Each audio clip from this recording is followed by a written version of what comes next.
Hi, this is Rabbi Fleschel giving you something special on Animal Torah. This week's Torah portion is the story of Noah's Ark. And the Torah says that Noah was the only one who remained. And the word only is the word of ach. When ach is used in the Torah, it's normally for a negative purpose. And the rabbis teach us that Noah had diminished. In fact, he was walking out with a limp. One of Noah's tasks was to feed the animals, and he had to feed the animals on time. This wasn't an easy task at all. But the Torah teaches us that Noah was late one day to feed the lion, and the lion hit him for that. So how do we know that it was actually the lion?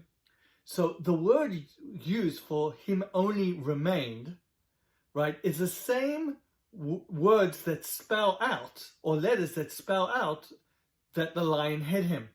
So that is a hint to know that it was the lion that hit him.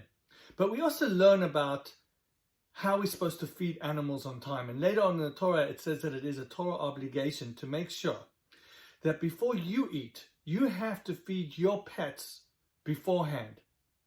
And of course, one of the reasons is that we need to be sensitive towards our animals.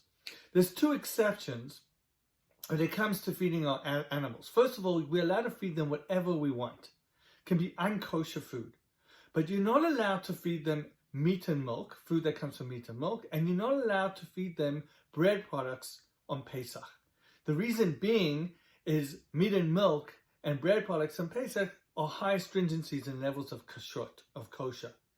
But otherwise, you're allowed to feed them whatever is good for them, even if it's unkosher. But definitely, from the story of Noah, we learn how it's important not to be cruel to animals and to be sensitive, and how animals are a huge part of our world. This is Rabbi Fleschel giving you something special on Animal Torah.